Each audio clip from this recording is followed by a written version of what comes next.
Friday night. Check my mic. And let me check my camera. How about that first? What's up, everybody? What's going on? It's going on. Howdy, howdy, howdy, howdy, howdy. Like they say in Texas. Howdy. Come on in, my friend. Hey, guys. China. What's up, China? Not much. What's going on? Tell you something new tonight. Yeah. I have a lot new tonight. Hold up. You said you did what? I said I have a lot new to talk about tonight. Oh, okay. There it is. And that's what we're going to do. Tonight's session is whatever the people want. What's up, Brenard? Thank you. Thank you, Karen. What you know? Is that you, Shar? Whoa! Shar got that paperwork. Shar got that paperwork. Whoa! Up. You got to say something louder than just that. Oh my God. Guys. Shar been waiting on that call. Been waiting on that to happen. We're going to do it, Shar. Yes, we are. Give me a minute. What's up, Karen? MJ's in the house. What's up, Audrey?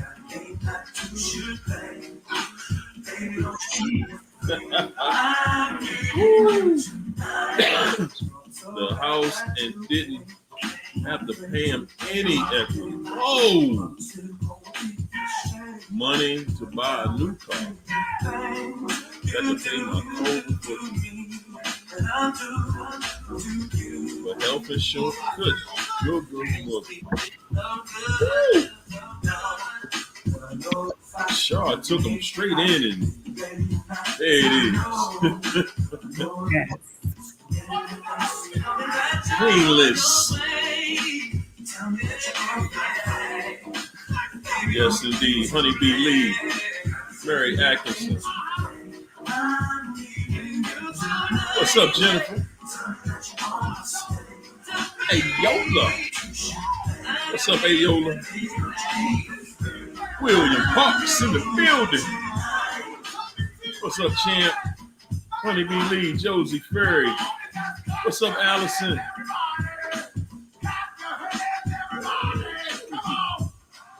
Queen B's in the house. I see you, Mary. Linda Rose in the building. What's up, my main man Mark in the building? That's JBE 162. What's up, champ? Bella 504.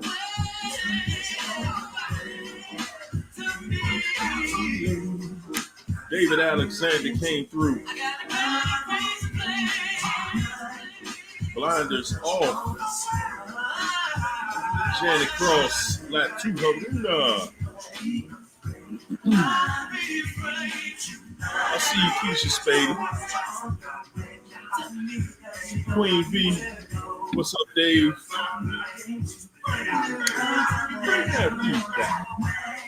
Sheila D. There's the Queenless Bella. My man Paul. Elaine B.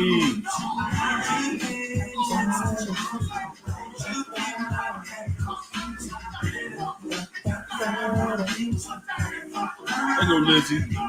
I see you creeping in. Lady Virgo. Aquarian in the building. What's up, Jennifer? Marlon. What it do, Marlon? You already know. Facts 100. What's up, Lizzie? New England Beauty. Come on, guys. 84 people watching. Let's hit that like button.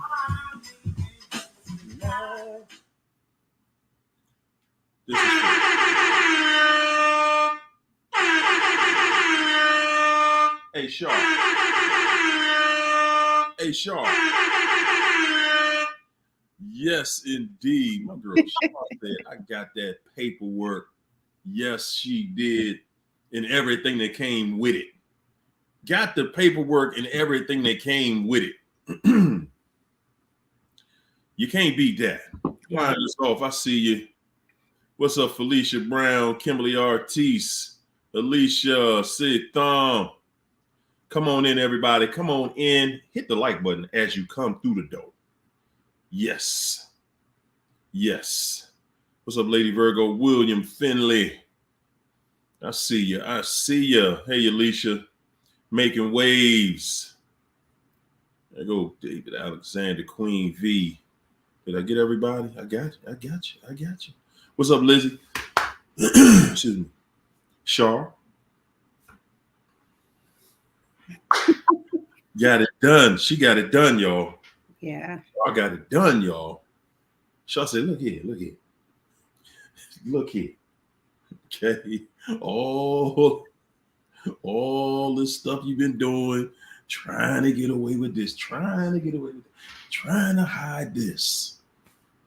Hey, Shar, did it work?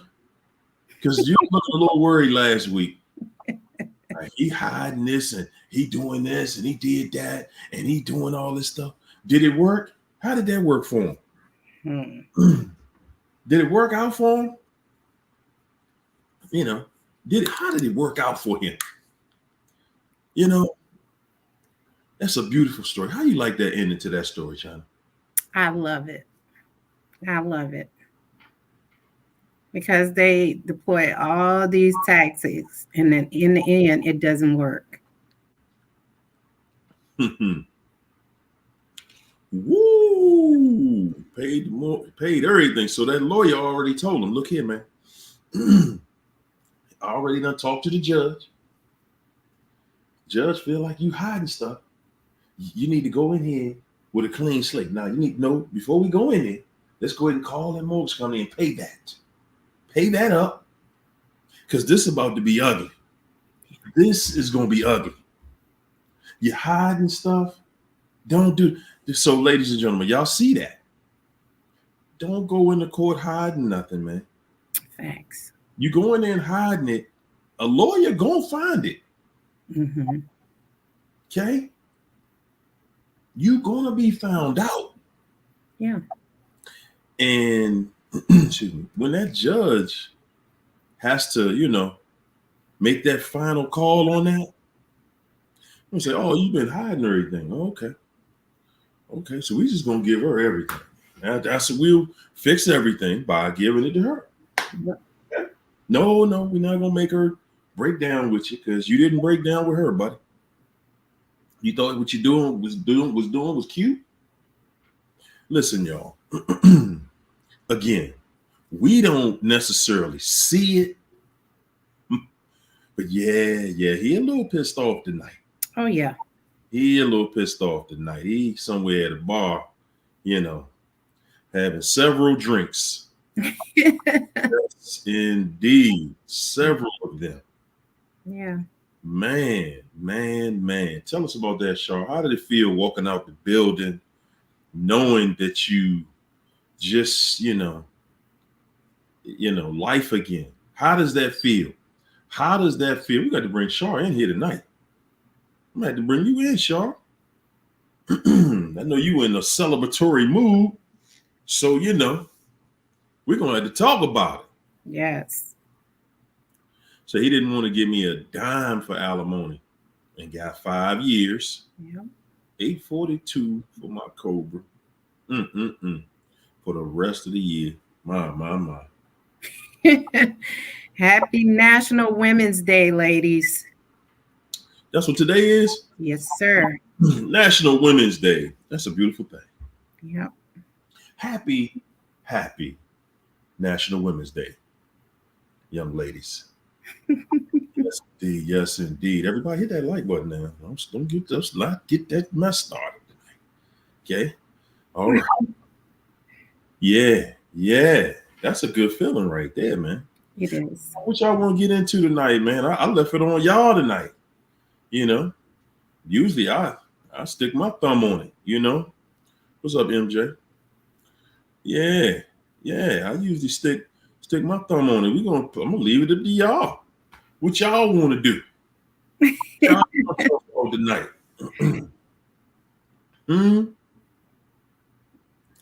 Thank you so much. Yes, indeed. Uh-huh. Happy birthday to your daughter, Lizzie.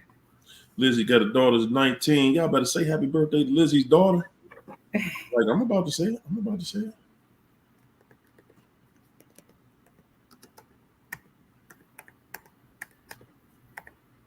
Uh-huh. Jackie Walter said, hey, hurry on with China. Had to call the narc out. Leave me alone. Wow. I'm surprised at that.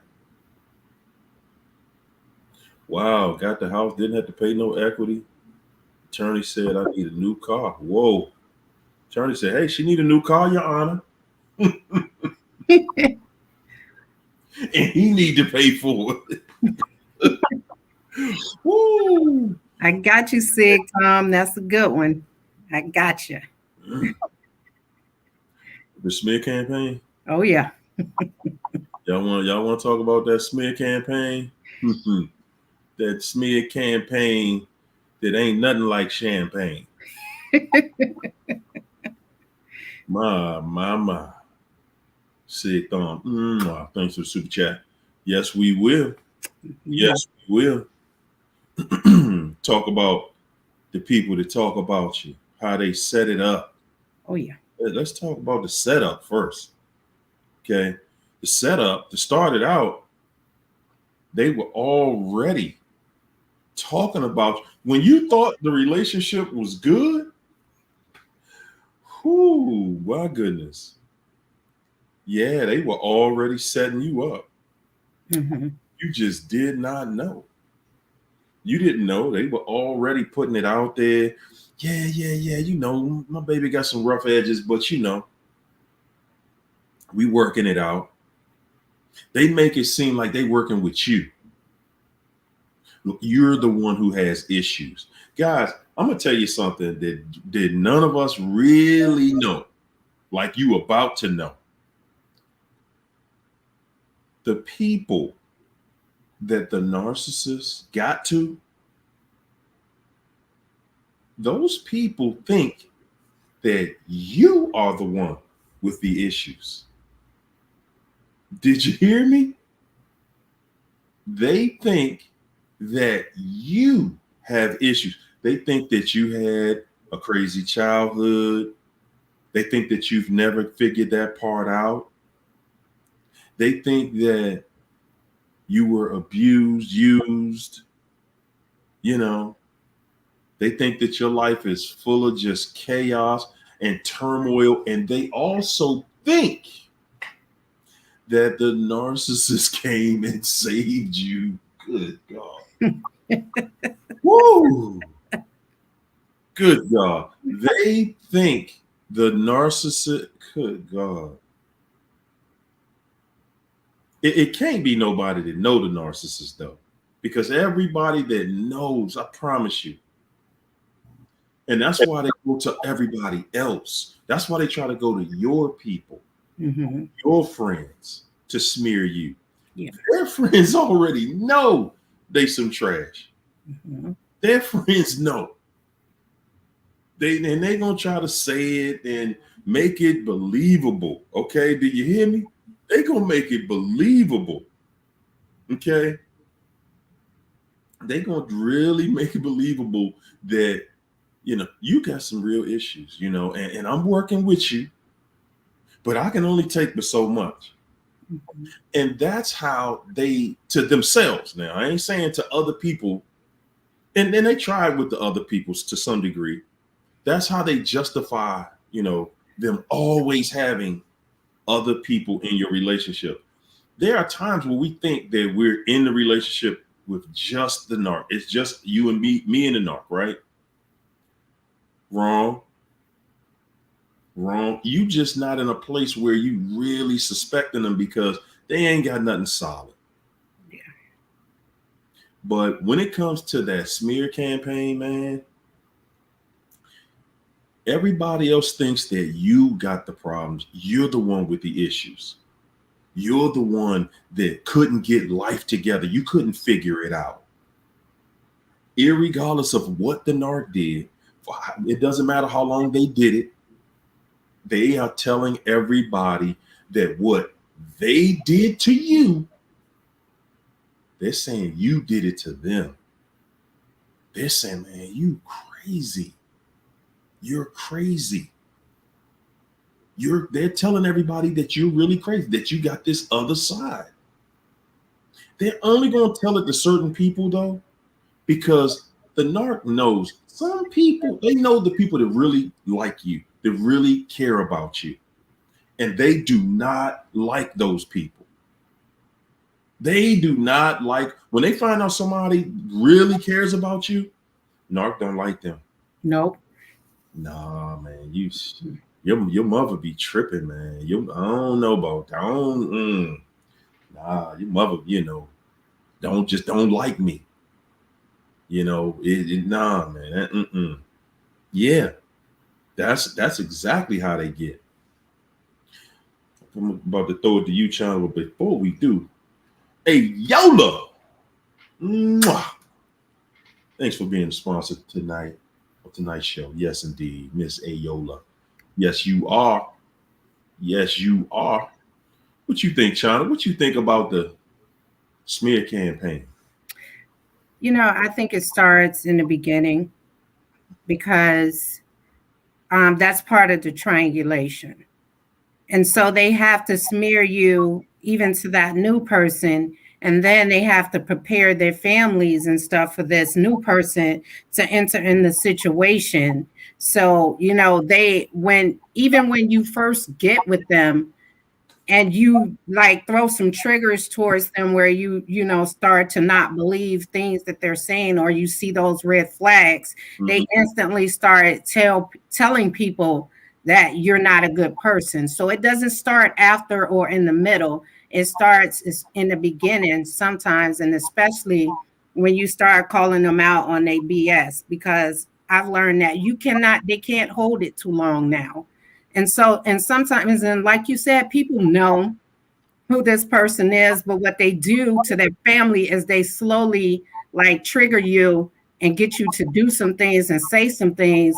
And so they can smear you to people who already know who they are, so that when they do what they do to you, the person can say, I see why, instead of seeing that person for who they really are.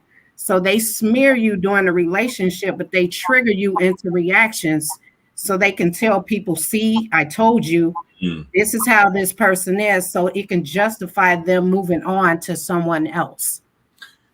And guys, that also will, just to jump on the tail end of that, that's also going to be the reason why you're going to have a lot of police involvement in your relationship. You're going to have a lot of court involvement in your relationship, because the narc has to create this narrative for everybody. And you the one in there creating the total chaos. Yeah. You're the one that got their life in shambles. You're the one that's got me doing this. You the reason I can't come home at night, because it's so crazy in there. But they not gonna tell nobody the reason it's crazy in there is because they ain't come home this weekend. Yeah. See, that part gonna be left out. See, what they're gonna say is, I had to go to my mom's house. I had to go to my sister's house and stay over there because I just didn't want to come home and hear this. Yep. I didn't want to come home and be around this craziness. Yep. The whole time, they're causing it. They're connected to the chaos and craziness. And they're going to lie. They're going to cry to prove you the one that's crazy. Nah, it's you. You the one doing this. It's always you. Now, at the end of the day, when y'all face to face, both of you know that it's the narc. And the narc knows. See, when you try to go high, the narc sees it. They already know about that. You trying to go, oh, you don't think you're going to fight tonight? Yeah, okay, we about to see. Yeah. Because what they're going to do at that point, see, when you won't argue, when you see the argument coming, when you start shutting it down, see, that's when they dig into, oh, remember that conversation we had when we first met about you and your mama or your pappy or your cousin or your child or whoever? Yeah, that little secret conversation. Yeah, that's why your mother hates you. Mm-hmm. Stupid. Yeah, you were stupid your whole life. That's why your dirty father was this, and your greasy grandmother. That's why she did. They're going to find a way. You're going to have that argument. Oh, yeah. Because when they hit you, they just prodding around to see which one of these really get on your nerve. And they know you. So they know what's going to get on your nerve. They know what's going to get to you. Mm-hmm. Oh, yeah.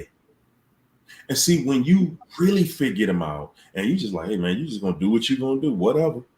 See, that's when they just stop being, I ain't going to make it home. Yeah. I must sit out here in these streets for a while.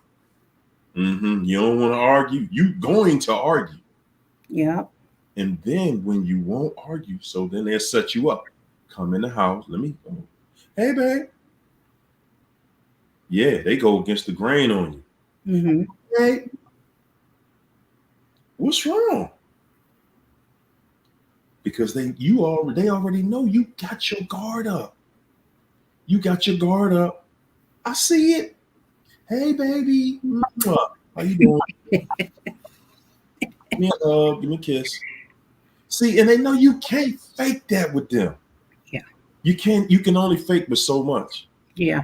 Then you gotta ask a question. See, this is what I'm talking about. I come home in a good mood, and then there you go. Now it's you again. Yep. Everything back on you again. And you know what? Let me put y'all up on two other things. A lot of times when they ghost you, it's not because they running off with that new supply. They run off to their family house like they trying to run from you because you guys just had a fight. And you guys probably didn't even have a fight.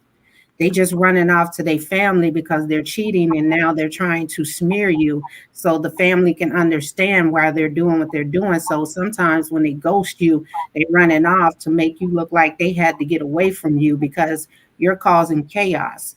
And for those of you who are dealing with it in the workplace, I literally sat here and watched this guy with his coworkers and how he did it. What they do is they pick the most believable and most innocent person to target. So when they smear your name, they team up with that person so that person can get to the managers and the supervisors and complain about you. The narcissists never work alone. I saw this guy create chaos all because he wanted the manager position. And so he created chaos around everybody, including the manager. Mm-hmm. And everybody is a casualty of war. They don't care. Even the innocent person can get it. And so, but it backfired. But that's what they do in the workplace. They triangulate everybody against everybody because they want that one position, and they will use everybody to fight, and people get fired and they move up in position. And you know what else? When you're talking about job stuff, you have people that work with you, man. Good God is all I can say. Jealousy is their religion. Yeah. Envy is their religion. They look at you. You don't see it. And the reason you don't see it is because you don't look at them that way. But they look at you with jealousy and animosity. Don't have an operation that runs smoother than theirs, or you're seen as being able to do the job better. Yeah. Man, good God, you are in for a fight. Yeah. And you doing the right thing. You at work doing what you're supposed to, and they doing every everything they can do under the sun. Guys, let me tell you, some people, I know y'all might not think like this, and you should not. Some people have dedicated their life, their entire being, their soul, to just being able to get under your skin when they, if I can just get under your skin today, good God, it'd be a good day. I can just get to you just a little bit. Oh my goodness, man. They live. Whew, I work with too many bros. They watch my show too. Some of them, good gracious, boy. Terrible, man. Terrible. T. Davis asked a good question. I want to jump in there on that. She said, how do you handle still living together, but the discard is in full effect? Man, I dealt with that. Because you don't know if you're coming or going. You don't know what's going on in your house. Because at that point, anything goes. And when you don't participate in their actions and what they're doing, when you don't participate, see, you're at a disadvantage. Because see, right now, you in a place where you acting. You don't see me, I don't see you. You just mirroring what they do. Oh, you go out at night? Oh, I go out at night. Oh, you do this? Oh, I do this. You cook your own food? I cook my own food. You buy your own food? I buy my own food. You do your laundry? I do my laundry. See, when you get to that stage, that's a hard stage right there because, see, the narc ain't going to play fair. See, when the narc see you got something else going on, they're going to sabotage it. Oh, yeah. Under the roof with you, they sabotaging that. You ain't about to get out of here and get slick like I'm doing. Oh, hell no. Because they already know what they got really ain't nothing anyway. They are banking. I'm telling y'all, they got their lifeline on it. And I know most of the time we don't believe the reasoning behind what the narc is doing because we're looking at it like, well, all they got to do is come home and act right. That's all they got to do. And they know how to do that. But the thing you got to remember is if it was just that easy for them, they would do it. Coming home acting right means being transparent. It means telling the truth to somebody that didn't grow up doing that. Do you know how hard it is to be a truth teller when all you've done your whole life is lie? It's possible for you to do it, but it's not going to happen. It is not embedded in your soul. So when you live together, and the discard is already in full effect because they just doing them. They trying to hurt you. They're trying to triangulate you with the new supply because really they really making that last ditch effort at keeping you, getting you back. They're hoping that them out there with somebody else is hurting you enough to make you beg to get them back. But before you go getting on your knees and begging anybody, okay, listen to me, because that ain't gonna work. No. And I'm not telling you that because I tried it, because I sure never tried nothing crazy like that. I'd take a bullet in my head before I beg that trash for anything. Give me the bullets. Hurry up. Give me the bullets.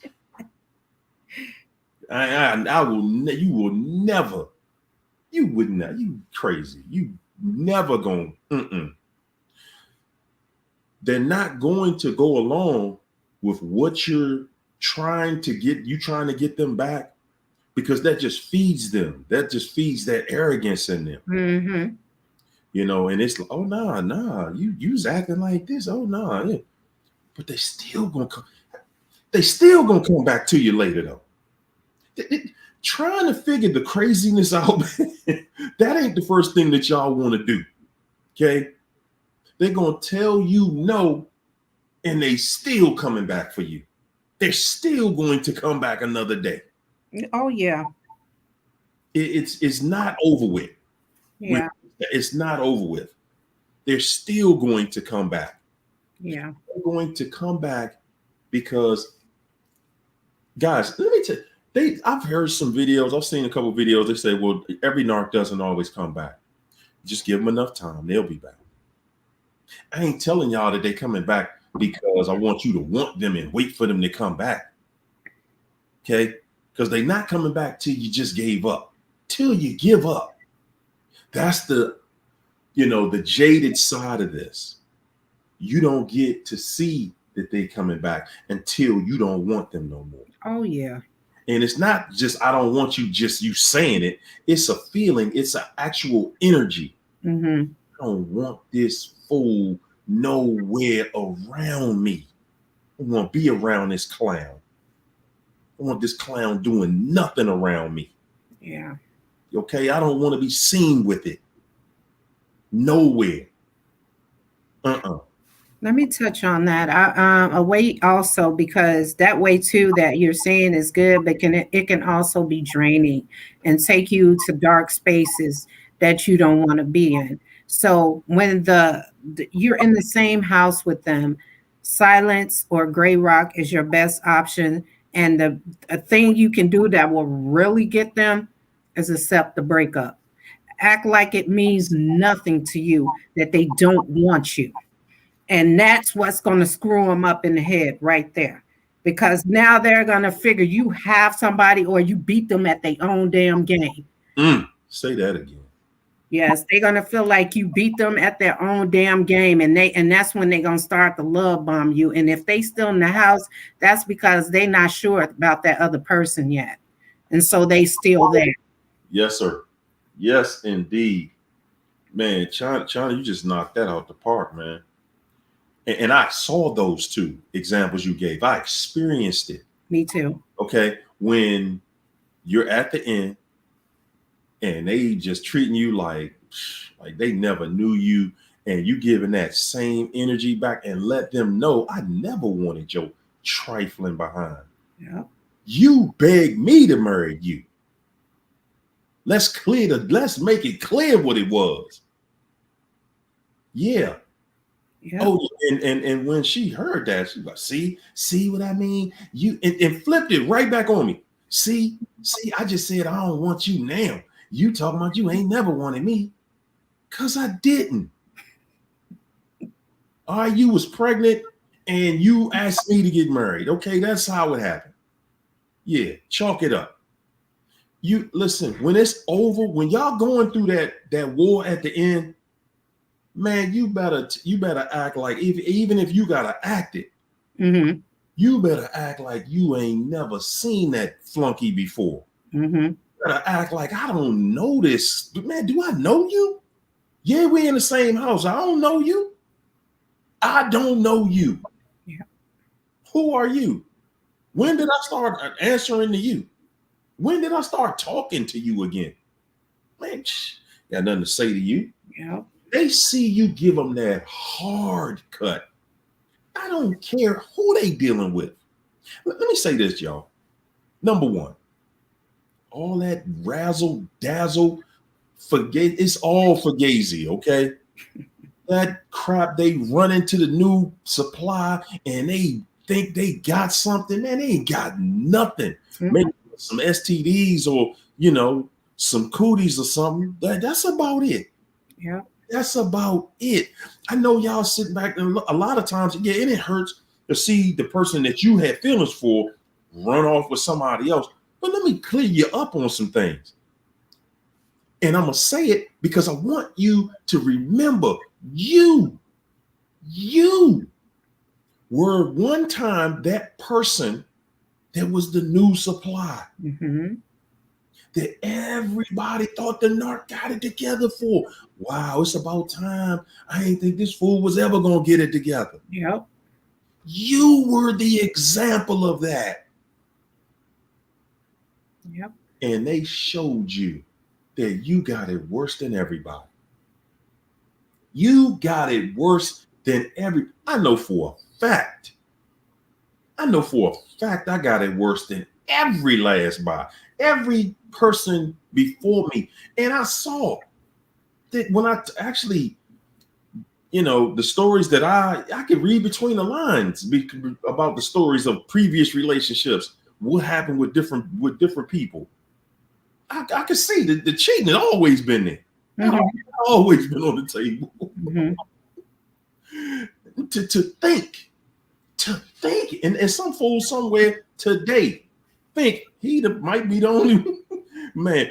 Guys, if you ever think the new supply, oh, that's exclusive, man, I want you to look in the mirror and say, man, you losing your mind. Never. You are losing your mind. If you ever think somebody got an exclusive relationship with the narc. But what if the narc depending on the other person, right? What if the narc is dependent on the other person for everything? They didn't have their money messed up, or their business situation ain't what they needed to be, and they really dependent on you. Well, they was depending on you too. Yeah. Yeah. Did that stop them then?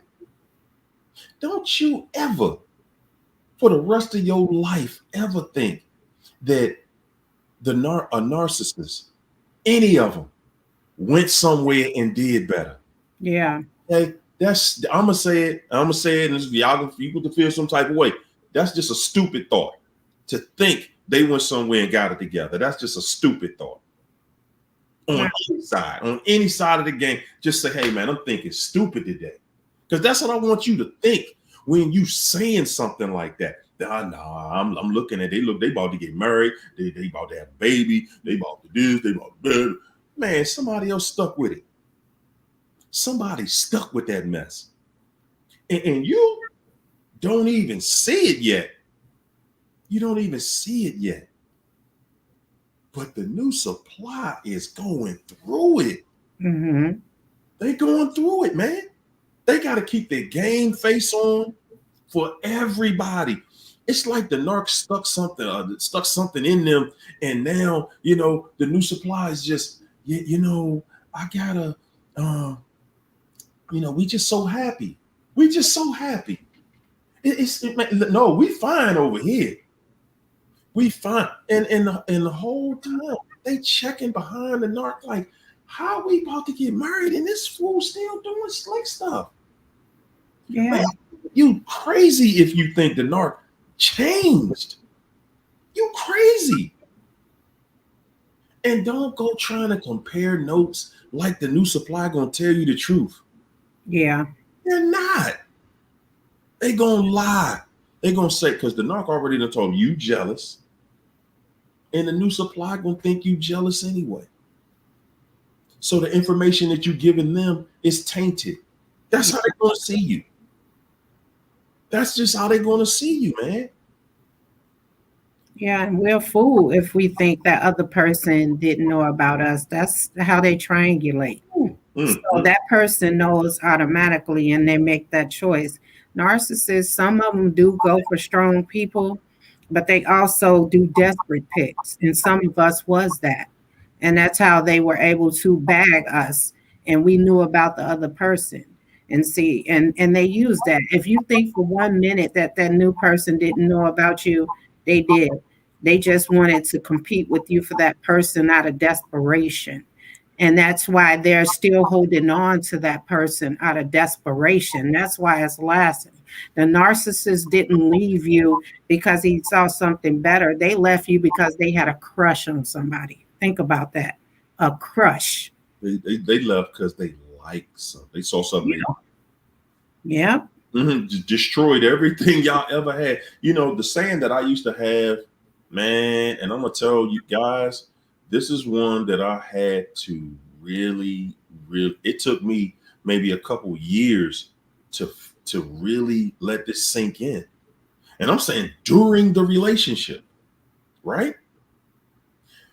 And that was whatever, okay, in its totality that me and the narcissist had, whatever we had was nothing. You hear me? was nothing in comparison to what they ran to, for the simple fact of they liked something about that person. Yeah. What we had was nothing in comparison to the new like. Yeah. Absolutely nothing. And it took, like I said, y'all, we have these hurt feelings, and your hurt is stronger because you make the hurt stronger by lying. You hear me? Because and I say lying because you're lying because you're saying that, we had such a great thing. It was so great. It was so good. It was so this. And it's making you hurt because you feel like you lost. But the reality was, no, it wasn't great. Hell no, it wasn't great. Nah, you can't say you was with a narcissist if it was great. I'll be damned. No, sir. No. You can't find nobody else that's going to verify that story. Oh man, best relationship I ever had. You got to be crazy. It might have been the only relationship you ever had, but it damn sure enough ain't gonna be the best relationship you ever had. It's not happening with a narcissist. No. No, it just don't go that way, y'all. No. It don't. Green eyes. Thanks for the super chat. Say happy Friday. Here you in China. China been on her major glow up. Ain't she? Look at her. She's showing off, y'all. Smiling hard as she can. Thank you. Out every week. Glow up, sis. Let's talk about how the flying monkeys low-key don't like listen, y'all. How many of y'all been following me for years and know that I've been saying that for years? Yeah. The flying monkeys want to see the narcissist crack their head and fall. Yeah. Bad. They want to see the narc fall because the narc has such an arrogance. They have such an arrogance when they with you because they know you going to catch them. Every time they fall, you are going to put your life on the line to make sure that it's not seen. And they become so reckless around the flying monkeys. They can talk and he, ha, ha, and it's inside jokes everywhere. They talking about you, they laughing, and they send signals when they around each other and you around.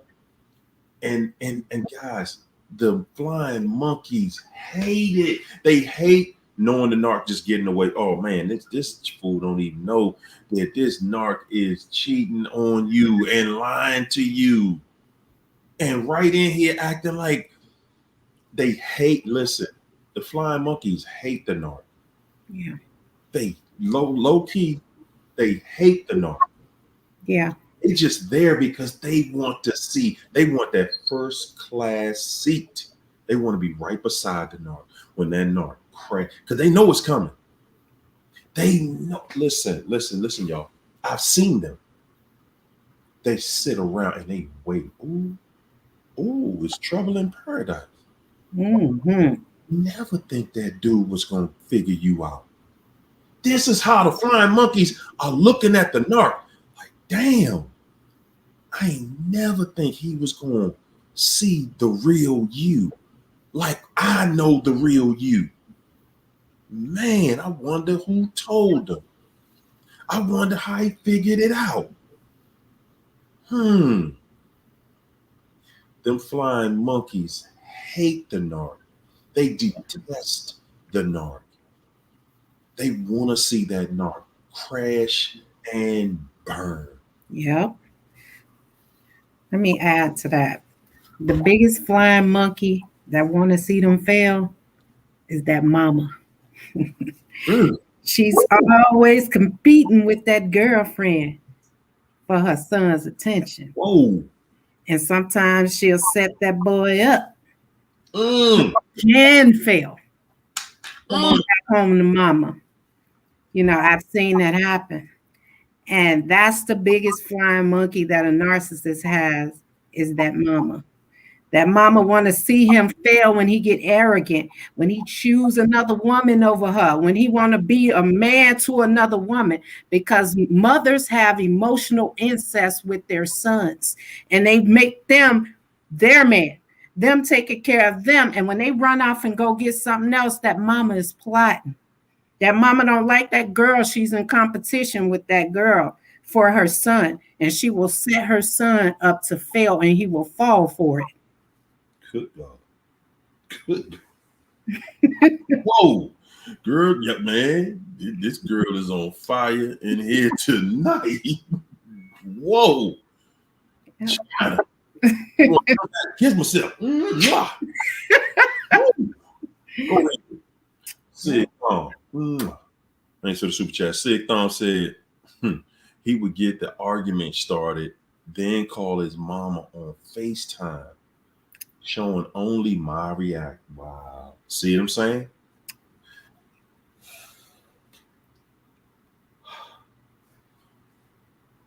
The expert at starting an argument. If you think a narcissist haven't mastered the skill of an argument, and if you think that they won't take you all the way to the edge of your limits, if you think they don't know what your limits are, and they do, they know you, they know what you want to talk about, that they're not going to talk about, something they did, they are going to get you into that argument. Oh, yeah. And guys, you better make no mistake about it. They're going to have you, and I'm telling you, they'll throw boiling water on you and then put you on camera. I've seen it. So I'm gonna tell you story time. I'm gonna tell y'all a story. Good God. Yeah, I'm gonna give you a good one too. I remember coming home from work one day, man. This is early on. I was still in the afterglow. My first new home, man. I was still in the afterglow. And she did not come home for the whole weekend. After starting the argument on Thursday to not come home Friday, she already knew what she was gonna do. Had cameras set up in the closet, in the kitchen. I think it was in the kitchen. I found the one in the closet. But I come home from work. She's sitting in the house watching TV. Sitting there watching TV. I'm just like, where the hell you been? Oh my goodness. I'm sitting there, where the hell you been? Man, first time I dealt with something like that. Wasn't the last time, but it was the first time. And all of it's on camera. And she's sitting there. What? Why are you doing this? She just went into and then I figured out, oh man, okay, something around here recording her because, okay, all right, now I get it. And it was right in the closet. I saw it. I was like, wow. Yes, they will set you up for the reaction. Yeah. Because they're telling the new supply, you crazy. And you do crazy stuff. Mm-hmm. They don't tell no. But let me say this to y'all though. Something that I didn't know at the time. Ladies and gentlemen, people know that crud ball, man. Yeah. People know that crud ball. Ain't nobody believing none of that mess they selling. Ain't nobody buying it. Ain't nobody buying what they selling. Yeah. Only people buying what they selling are the people that really ain't that close to them. Yep. Anybody that really knows them already knows. They were betting on whether y'all was gonna make it or not. When y'all met, when the narc first introduced you to everybody, Man, it was plenty of couples like, okay, well, let's see how long this will make it. Yeah. Yeah. Oh boy. Half the time people can see through them too, because and they know, and that's why they don't socialize with certain people that y'all know together, because that person could see through them, and they know they wouldn't be able to manipulate that person without that person coming back to you telling you what they said. So they kind of try to stick to like a certain person, and during the relationship they try to turn these people against you, telling these people things that you have done. And so towards the end, when they start recording these reactions, it's like, see, I told you, see, she did this, see, he did that. They are good at recording, and they keep these recordings for years and years. And the thing that they do with those too, they don't use them all, because narcissists even like to try to set you up with the law. They will try to act like a video that they recorded years ago is something you did yesterday to have you locked up if you pissed them off. These people are evil, vile, and sadistic. Listen, police been to my house more than 280 times. I think they've been there more than 500 times, but I just went with a safe number of 278. Okay. I truly believe it's been there more than 500 times, man. And it was always just to paint that narrative. See, I know that y'all like, well, y'all had to have been arguing and fighting about something. They don't see, we believe that something had to happen, right? Because who want the police at their house that much? Somebody trying to paint you a certain way. Mm-hmm. Somebody didn't know. They know. I'm not letting you out of this with a clean bill of health. No, you ain't walking out of here like you walked in here. Nah, we gonna mess you up on that job. We gonna get to your money. We gonna get to your reputation. We gonna make it so it's gonna be difficult for you to get a job. Oh yeah. Maintain a job. Oh yeah. Okay. So they already know what they're doing. Oh yeah. To call the police as many times as she did, it got to the point it just didn't bother me no more, because I basically knew everybody on the force, and they'd be like, "What's going on, man? Hey, man, ask her. I don't know. I don't talk to her, dude." It literally turned into that, dude. I don't talk to her. I don't know what she, man. I feel threatened. That's all a woman or man. Honestly, y'all, either one of y'all need to go to say. You can go to your county jail right now and walk in there to the magistrate and say, I feel threatened in my home. You know, that person has threatened to hurt me or bring me either bodily harm or to do something to you. That person is threatened to do such and such to me. And the sheriff will come over there and put that person out tonight or definitely by tomorrow. They're going to serve that person by tomorrow. Usually narcs do it on Friday because then they got you out the house for the weekend. You ain't got to go to court till about Tuesday or Wednesday, and they got the house to themselves. They can do what they want in your house. And if you think they're not cruddy enough to do that, man, don't learn the hard way. I learned. Don't learn it the hard way. Oh, I did. Y'all think that, man, they don't have no shame at all. It's about control. They run to call the police because they know it's embarrassing you. Oh yeah. I'm gonna embarrass you out of here. You ain't gonna want to live here no more. Oh, because guys, listen. If y'all think for 1 second that the narc just don't care about nothing, you wrong again. They don't want to be out of this relationship and you just go on and just move on to another person. Yeah. And they didn't destroy your life. Like, you got to be crazy if you think they just gonna move on. It's not going to happen. They gonna do everything. And then when they get the legal system involved, guys, that's to create a track record. Oh yeah. That's all it is. I've been telling y'all this whole time because they thinking one day you're gonna lose it. One day you're gonna lose it and go off on me, and we're gonna be in here fighting, or you're gonna do something, try to stab me, do something. And then I got you. One day you're going to do something, and then I got you. Mm-hmm. And when I get you, you ain't getting out of that. I'm gonna always be able to come back to you because I'm the one that stuck you in that.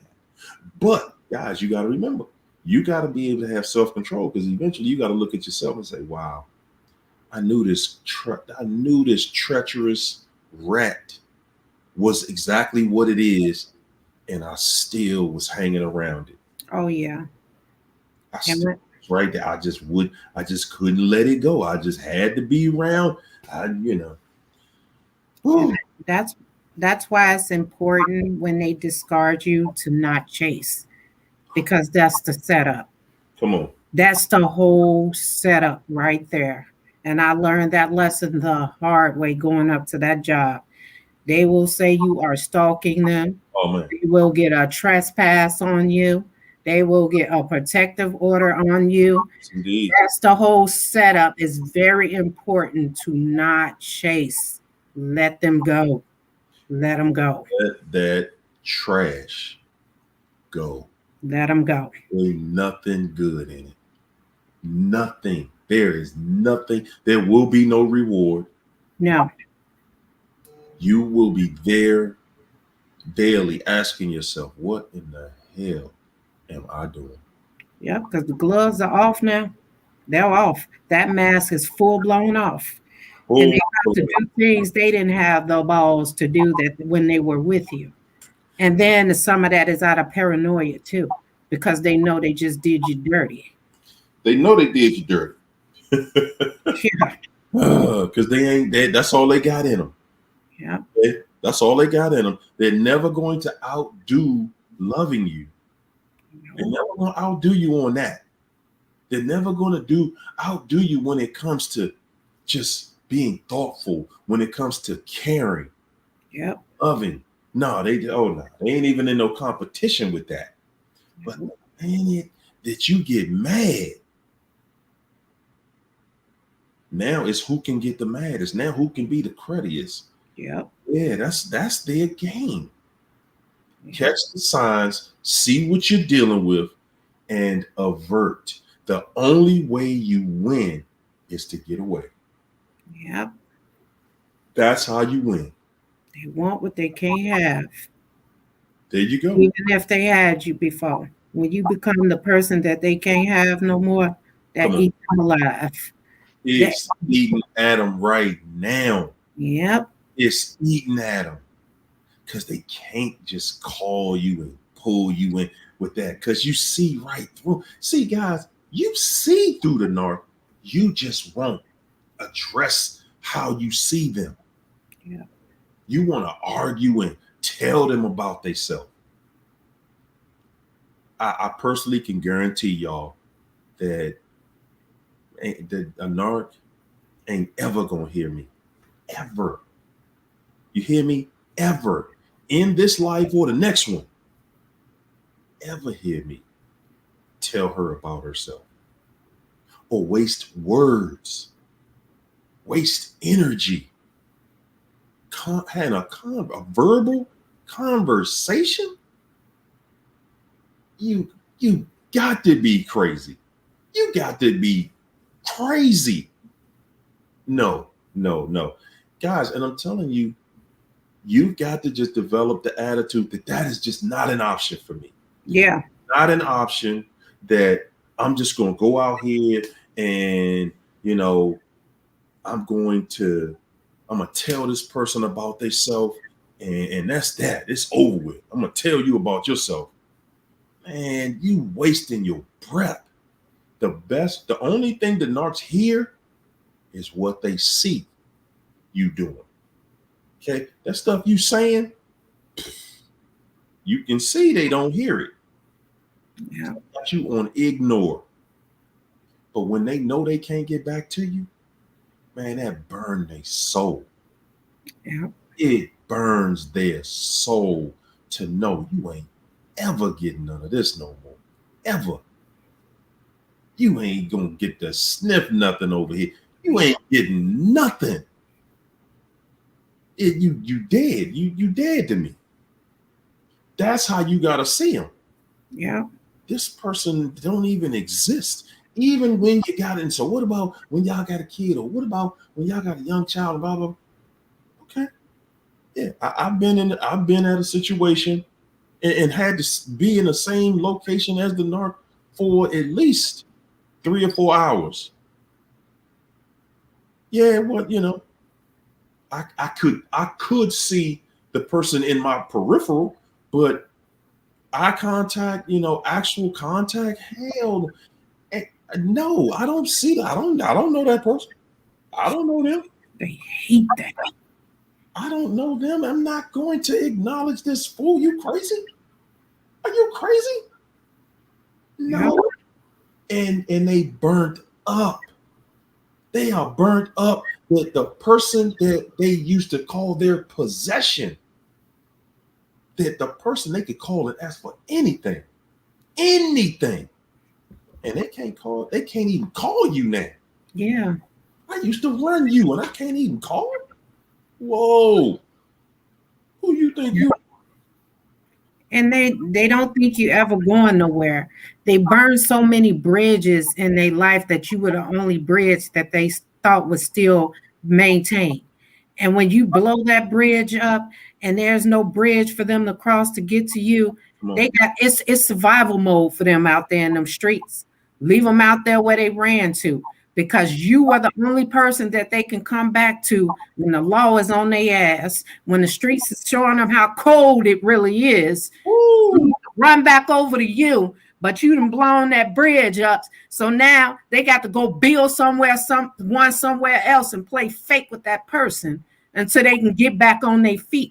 They only run to you when they desperate and when they in need, only to get on their feet and kick you in the ass again. Burn that bridge, blow it up with dynamite. There you go. Bridge burnt. London Bridge has fallen down. Yep. That's who came up. The narcs came up with that saying, don't burn them bridges. Narcs came up with that saying. You know why I know it was narcissists who came up with that saying? Because empaths don't burn bridges. Nope. Only narcs burn bridges. Yep.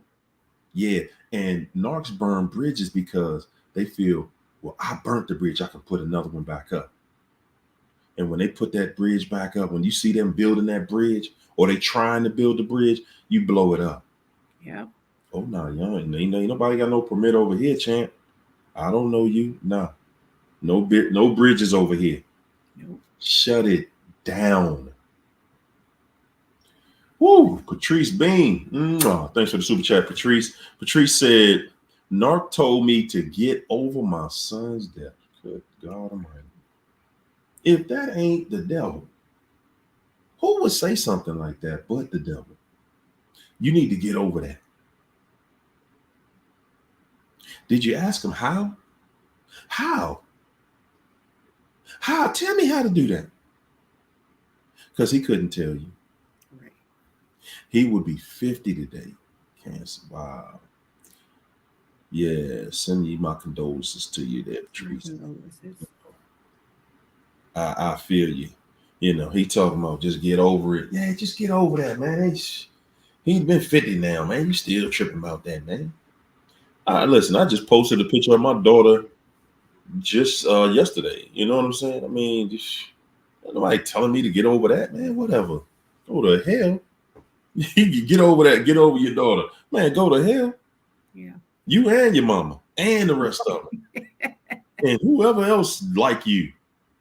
Man, please just get over it. For what? I don't got to do that. No, that's my relationship. That is my relationship with that person, whether they heal or not. You know, that's our relationship, and you not gonna change that. No, that's somebody just, man, that's cold, man. Because they don't want the dead to even have attention. They don't want the dead to have an afterthought. They want all your thoughts to be consumed with them. And for somebody, you to be thinking about somebody that's not here is disturbing to them because they want you to always be thinking about them. They're jealous of any and everything. They don't care what it is. Wow. Y'all, you hear that? Everything. They jealous of everything. They don't want the dog to get more attention than them. No. No. Boy, oh boy. Ooh, Focus for Life. Thanks for the super chat. Focus for Life said, narcs tend to cheat with people they later realize they don't even want. When they try to come back looking like a big fool, shut the door forever. Man, listen, narcs gonna go out there and cheat with whoever because, guys, believe it or not, when you intimate with a narc, they just like seeing them looks on your face. They like it to them. They like seeing that you in so much pleasure that, and they're causing it. Which, and see, in their minds, they're like, well, I can take this pleasure away. Because that's all they really want, is to be able to take your pleasure away, to make your life miserable. That's all they're looking for. The only thing a narc is ever doing, and this goes for the new supply, the only thing they're ever going to do, you hear me, is they're going to look for the cracks in your armor. Yeah. That's it. It's all about controlling you. If they don't have control of you, they cannot destroy you. Yeah. You can only destroy something you control. Take your control back. And you know what? They cheat on people that they don't want because that person was somebody you despise. So if you don't like a female that twerk, that's what they're going to get. Oh, hold it. Back it up. Give it to them again. They get who you despise. So that's what they go out looking for. If it's somebody on social media that twerk, they going for it. If it's a dude that's selling narcotics, they going for it. They always go because that's what they want, that shock factor. That's that shock factor when you finally catch them cheating and you see what that person looked like and what it is. It was always what they said they would never go after or what they don't want. When they hear you say these things like you don't like these type of people, and they make sure that's who they leave you for, because that's that shock factor. It's not just enough to leave you for cheating. It's to leave you for somebody that they know that you know you better than, and you have more morals than. That's the shock factor right there. It's a setup, y'all. Ooh, boy, you just put a whole bunch of dynamite underneath that answer right there. And blew the doors right off of it. Yep. Whoa. I wasn't even ready for that one, y'all. Ooh, and then and then they still try to come back. Ain't that so? And you know, I know everybody haven't seen them try to come back. You know, they just trying it in different ways, y'all. Yeah. Personally, they trying it in different ways. But also, remember, only when you don't want to be bothered. Okay, that's the energy. That's like the back signal to the narc. Oh, you don't want to be bothered. Oh, you ain't gonna be bothered. You gonna be bothered with me? Yeah. No, I'm not. Yeah. Sig Thumb. Thanks for the super chat. Sig Thumb said, "This fool got it started with me over a baby bottle. Then, when a crowd formed, he started yelling, 'You just mad I don't want you.'" Wow.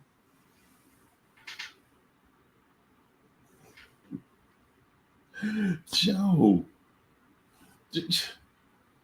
just want to argue. They want that attention. They want to be the crowd. They want to bring you in front of a crowd. I'm telling y'all, you are the narc's hero and you just don't know it. They want to bring you in front of a crowd of people and slay you right in front of that crowd. Yeah.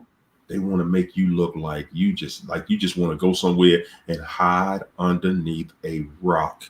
They want to embarrass you, because everybody in here done been embarrassed with these fools. Mm-hmm. That's all they are. Embarrassing. Okay. If I was, guys, and this goes back to the question the lady asked first, the first one asked, like, what do you do when you live with each other, but the discard's in full effect? It's just like me right now, right? If the narc we still live together. Right now, I'd be in here doing my show, but she'd be outside throwing rocks at the window, throwing dishes up against the wall, doing crazy stuff, just anything to disturb you, to make you look stupid, to embarrass you.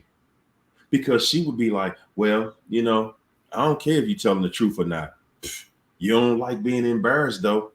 Will come right to me, stand right next to me, and just start hollering, la la la la la la la, this stupid, y'all stupid. Just anything to embarrass you. Yeah. Will do their best. That is life to them. That is life to a narcissist. Yeah. And they won't stop until they destroy you. They have to feel like they destroyed you enough to leave you alone. And they will go full throttle, whatever it takes. There is no bottom with these people, especially when one get with another one. That one is already jealous of you, already competed against you. And so now that's how the other person keep their hands clean, because they make that person do all the dirty work. That new person becomes a flying monkey for them, and they do all the dirty work to try to destroy you. So that'll allow that person the opportunity to come back and say it wasn't me when they circle that block. They always try to keep their hands clean, but by sicking somebody else on you. And that's why it's best to step back, don't answer to that smear campaign. In certain situations where your silence is very important, because those lies will always come back to bite them in the ass, and then nobody will never believe anything they say again. And to touch on that point right there, guys, when the narcissist started that, she was always doing something crazy. It was always there. So, it wasn't something new. Hold up, I'm gonna bring my girl in before we can tell y'all this story. What's up, Miss Breezy? How you feeling? Hey. What's up, everybody? Hey. Trying to work it out over here. What's up? Hey, we freestyling in here tonight, man. We are freestyling. We letting the people throw the questions they want us to give the answers to. So that's what we doing right now. Okay. We're talking about how they try to embarrass you and smear you in front of people. Oh. So, excuse me. I was caught right in the middle. I knew I was going to forget it. Oh, I'm sorry. See? You should have kept me backstage till you were done, Aria. I'll be trying to think, do this, I can do. All right, but and still in the back of my mind, I'm thinking my thought right. And the moment I'm ready to say it, I'm gonna be like, all right. It's my fault. It is. It's all good though. It's all good. Hold up. And baby bottle. What was I thinking about? Oh, I lost it, y'all. It is. Hey, man. Sometimes it goes. Sometimes it comes back. We're gonna go into the next one. Deidre Jones. Thanks for the super chat, Deidre. Deidre said, "Hello, Harry, China. Found out today he is living with the new supply, but he has left his clothes at my house." Typical. Is anybody in here familiar with that story? Or is there anybody in the chat? Can we get some ones in the chat for the people in the chat who've never seen the narc do something like this? That they just left and took everything? Because most of the time they're gonna leave their clothes and all kinds of other stuff because they really never leave you. Okay, hold up, for a month now, and he won't come get it. and he not coming to get it because he has not moved out. He has not moved out. He has set up shop in another home. Okay. But just in case that don't work out the way it's looking right now, just it got a certain look to it right now. So, it's promising. So he took the clothes that he wears more than not with him. Okay. But the rest of that stuff neatly tucked away in the cabinets in his dresser, just like he left it, just like he had left it in the closet, because narcs truly don't leave, Deidre. They never actually leave. They give you a perception of leaving. Yeah, it's gonna look like they left. But come on. Could you really say it's a narc if they cleaned house? Oh no. And they leave their stuff there also so that if you move on and they have someone come over to the crib, Come on, they be leaving their imprint there so that it sabotages your next situation. Yeah. And it makes you look, it makes you think. Okay? It makes you think. They're coming back. And Oh, yeah. it lets them know that you're okay with them coming back. I don't care if it's a shoestring. They're like, yo, they want to leave something that you're okay with. Because if you're okay with that little itty bit of something, that means you're okay with the possibility of them coming back. And let me give you two other reasons. Because they know that you're not going to throw that stuff away because you want them to come back. And also, they sometimes leave that stuff because they have stuff at the other home that they ran to. So they don't need that stuff. These people live double lives that you do not know about. And if they don't take anything, like the one I was with, he took absolutely nothing but his work clothes because he went to live at his other home. And he knew one day he was going to come back. But when he went to court, he had so much time to get his stuff because I moved. Yeah, that's your home. Mine is over here now. And you know what else, though? This is the part that really is going to be hard for y'all to understand. So I'm going to need you to brace up for this one. Okay? They take those clothes out the house. And I'm telling you, you could put a gun to their head. You could threaten to shoot them with a gun that shoots fire. I don't live with somebody. What are you talking about? They are not going to admit that they live with somebody else. It is not going to happen. I don't care what the agreement is when y'all break up. They didn't leave you for somebody else. Will be the narrative and will be the lie. I ain't with nobody. He couldn't lie. She made that known, so he couldn't lie. He couldn't tell me he didn't live for nobody. She made that known, so he just wanted me to accept it. That's all. That wasn't happening.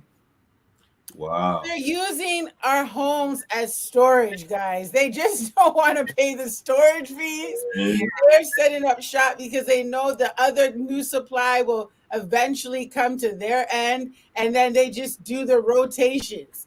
They do the rotations and they set the shop up so whenever everything crashes and burns, they have their backup there. And if you have their stuff and you're an empath, you might even feel obligated to let them come, pick it up, and all that garbage. So this is why you really have to get rid of everything. Oh, yeah. If you're serious. Yeah, that mess needs to go in the trash. Yeah. See, they know the laws too, and they know you can't just throw their stuff away. So that's another part of why they leave that there. You have to allow them time to come and get their things. And half the time you don't even know that they're going to be gone for a long period of time. So now you have to do it the legal way to get them out. And that's why I just removed myself and left the stuff there and let him figure it out. That's the smartest part. That's the smartest way to do it all, y'all. Yeah. Let them figure it out. Stop trying to, hey, you got your stuff over here, and I don't want you saying this, and I don't want you saying that. Man, I don't give a damn what you say. What stuff? You didn't leave nothing over here. What? What did you leave? Where is it? It ain't in here. Nah, I don't know what you're talking about. Yeah. You to reminisce. They want you to ruminate. Every time you see them clothes, every time you see them shoes, you're going to remember them. It is their residue in your house that you're trying to get over this person, supposedly. And you're not going to do it. Because see, that's their barometer. That's telling the narc, I can still get back with you. My stuff's still in the house. I can come in there anytime I feel like, oh, you ain't threw that stuff away. See, now they know, oh, you done threw all my stuff away? And didn't even say nothing to me? You done did a me on me? oh. Now the narc, they change your position like, whoa, you looking different now. Mm-hmm. Yeah, you looking like, whoa, I might want to try to get back with you now because, I can't have you, so I want you. Now I know I ain't act right when I had you, but you over that. You ain't still mad about that, are you? Yeah. You know what? I'm looking at the comments. People are like, did you hack the phone? Guys, Hario hacked my phone. Must have, because even down to yesterday, I didn't even realize because I'm so in my new life. It's been 5 years since I escaped. Okay. The narc reached out to me yesterday to say happy separation anniversary. What? Unbelievable. 5 years, not even on my radar. This goes to show they will always come. They're not, even if you don't have their stuff, even if you have a restraining order, even if you have barbed wire around with like, it does not matter. You just have to laugh. It's so funny now because now, like, this is why I love being on this channel with you guys on Friday nights, because we are in so many different places that are healing. But when you can laugh, like legit laugh, like I mean, dying, like what the heck, like there's something so powerful that comes with leaving such a crazy demonic situation and like coming out golden. Even when you didn't think you can make it, and it's so light now, all you do is laugh because you realize that narcissist is powerless. You know what it is? It's what hurt you can now make you laugh. That's why. I hear that. Yep. I hear that. It's hard to laugh at something that hurts you. It is. And when you heal and you laugh at it, you know it no longer hurts you. Yeah, because the wound has now been healed. So there's no open wound to pour the salt in. There's no open wound to throw back words. You're just like, yeah, I'm out. On to the next. Yeah. Hey, and he's letting you know, hey, Alicia, I was just thinking about you, No, can I give you verbatim? You will always, because remember, I have children, right? So there's no contact, but well, there is no contact. There's no communication, but it gets back to me. You know what I'm saying? So the situation is the person still says, you will always be my wife. Now, whoa. Yeah. So there's no declaration, proclamation, breaking of contract. The person, and I want you to get, and I know I was dealing with a malignant, like next level narcissist. If you depend on them to affirm your standing, you're trapped. If their words have any ounce of power, in your life. The Bible says life and death is in the power of the tongue. If you believe the words coming out of the narcissist, like to someone else who isn't healed, that would be very, very triggering. What do you mean? I went through this process. I went through divorce. What do you mean I'm still your wife? I'm not your wife. I'm not your wife. Like, it's like, Yeah. make you go mad. But when you render it powerless, exactly, when you render it powerless, you're like, wow, like, you're not well, man. Like, you're not well. Now it's like, it's on them to just sit there and they're ruminating, because when you go no contact, they have no idea. They don't have no idea what's going on in your mind. And this is why they hoover you, because based on how you respond, lets them know what's going on in your mind, which then gives them the strategy of how to get back in.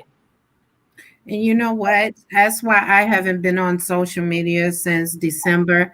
And so they have to come in here to get a feel as to what, and that's why I don't say much when I'm on here no more, because I got off social media for a reason. These people will watch you through your social media. They will watch you through all platforms to see if there is a way in. And so that's why I don't get on there, because I don't want to be watched. I can't help it on here, but I don't even like social media anymore because of that. Wow. Man. Serious, man. That's serious. So my man just, he was trying that last ditch effort. Yeah. Hey, you always gonna look. You can get on here. You can start shaking your head all you want. You always gonna be my wife. I don't care what I did. Okay. Yeah, well, they also do that because they're, especially if you now you've moved on, right? Yeah. So now they want to create a narrative that they're still in contact or something. Yeah. We know the game, right? We know the game. But this is the thing. You have to know that, see, China, the narc is afraid of you. It's not the other way. Is afraid of you on the platform, afraid of you on social media, because A, you have something to say, and B, people resonate with it. And so, like, I feel like the opposite personally. I feel like being on these platforms protects me. Okay. I feel like having my channel protects me, because I know that God has given me influence, like he's giving you influence, and you and everyone, even in the chat, influence, right? And when you have the power of influence, it's like, no, I'm not going to be silent. And I'm not outing the person. I'm living my life. So whether they were there or not, I would still be talking the way that I'm talking. So I always ought to do what I was supposed to do regardless. And that's just the journey of what I've, in my situation. Everyone's situation, sometimes you got to use wisdom depending where you are. If you're in the court, I knew I was very diligent with how I said things. Yeah. I was in the court process. So I think that's more, or like just using wisdom and discernment to know how to do it. But these guys are afraid. That's why they have to do the smear campaign. That's why they have to reach your friends or that circle before you do, because they are afraid of what you already know about them. And every one of you have receipts. Yeah. And they're banking, just like you talked about. Some of you are carrying stuff of the narcissist in your home, and you don't want to get rid of it. Not necessarily because you want to be with them, but it just has to do with your empathy.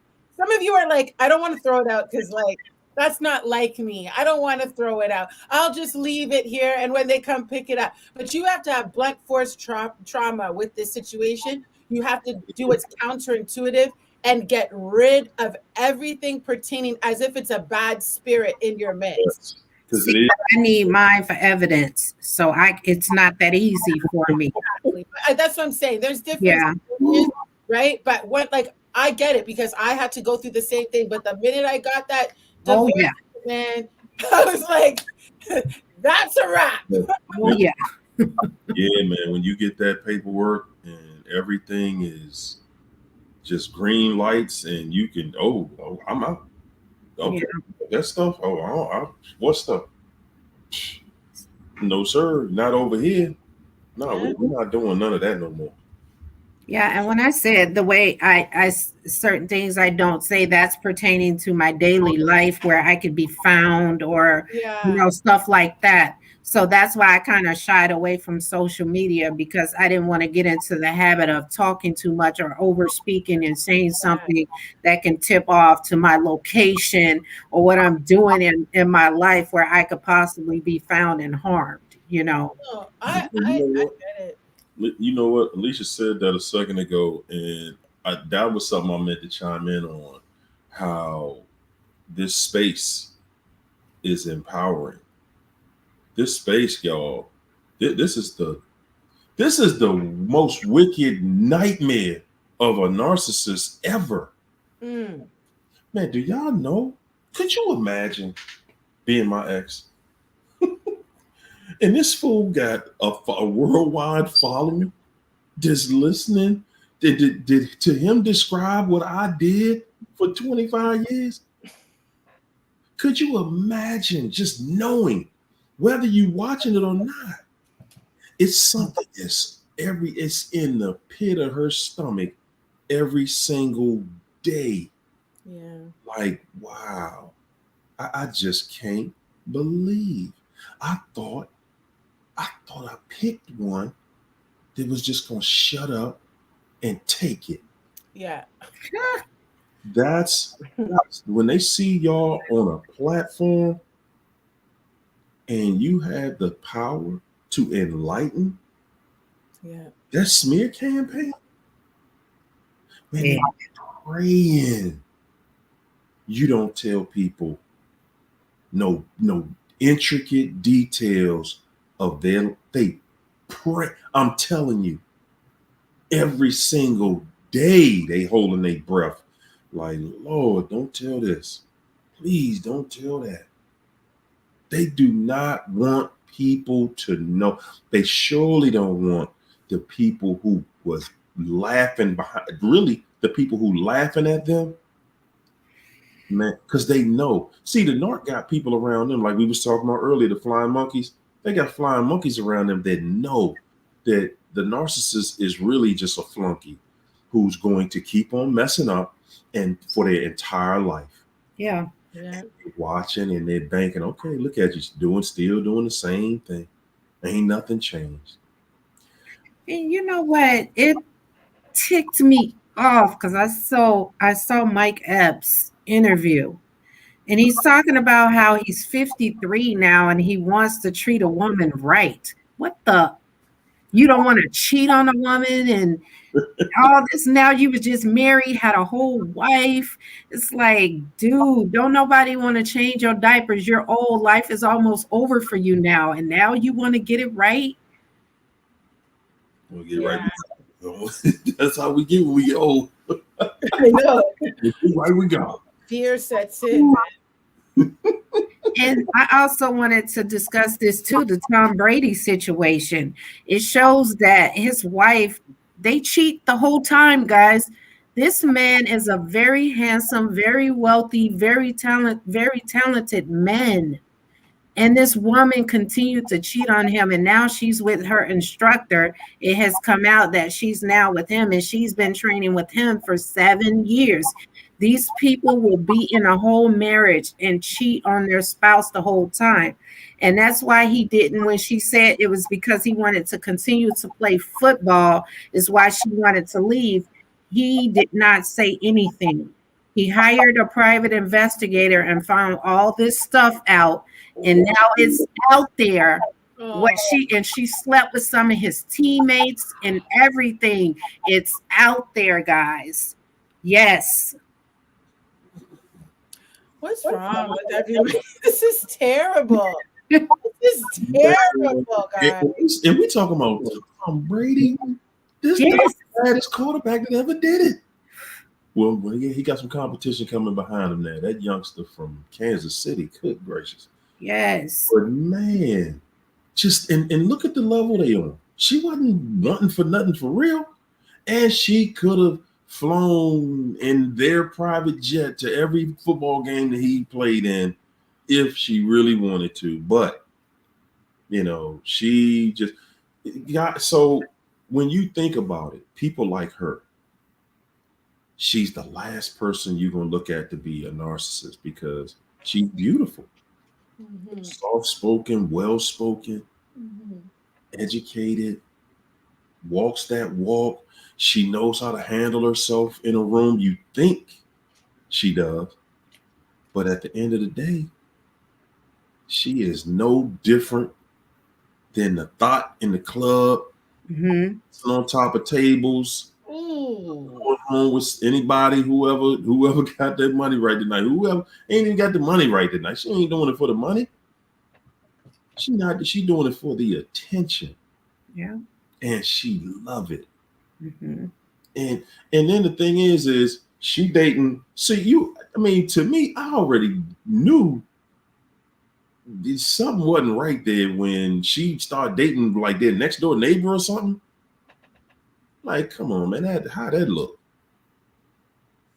Who does? Only cruddy people do. Listen, man, you go out there and you leaving your spouse because you leaving them for the next door neighbor, you cruddy, man. Yeah. You straight. Both of y'all cruddy and dirty, and it's still gonna fail.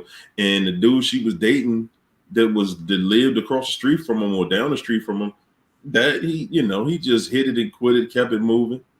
And like you just said, he put an investigator on and like, man, bruh, you sure you ready for what you about to see? Could you imagine what that feels like to somebody? And that's one of the reasons why when you are a professional athlete, man, y'all don't even know that when these guys get contracts with different teams, and it's football and basketball, you got to go through an interview, not just to make the team, but your spouse. If you got a spouse that they gonna put other spouses in the room with your spouse, and they're gonna have a candid conversation. And if your spouse don't walk through that whole situation right, they're gonna pull the plug on you. What was that dude's? The basketball player. He'd been on the internet. Stephon Jackson, I think. Stephon Jackson, basketball player. He was the old one.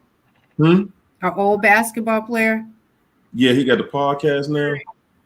No Jumper. He on the podcast No Jumper. Is his name Steven Jackson? One of them. I can't remember his name. I think it's Stephon. It was Stephon or Steven Jackson. He was the one. He did about it. He was going to get married, but his girlfriend wouldn't get, or his fiance wouldn't get she wouldn't sign the prenup. And they got all the way up to the wedding, and she still wouldn't sign off. And he was like, "Look, man, we're not doing this if you don't sign this prenup." And she was setting him up the whole time. He just and he could see it, but he loved her. These are people who get all their life, people telling them, "Look, man, these women gonna be chasing you because of that money." And but you still got to go out there and find one though. And that's why it's so important for them to have one like LeBron. They like, man, LeBron, he'd be a damn fool if he left that woman. Not to say that he would, but now you got to go out here. Yeah, you can have the choices, but good luck with that, bro. Nah, man, you're not gonna just be able to go out there and just grab somebody, and they just gonna love you the way you want to think that situation to work out. You don't see it working out like that for people, And these guys are at the top of their game. Tom Brady, top quarterback in the NFL for I don't know how many years, and he got a model wife, and she one of the biggest thoughts.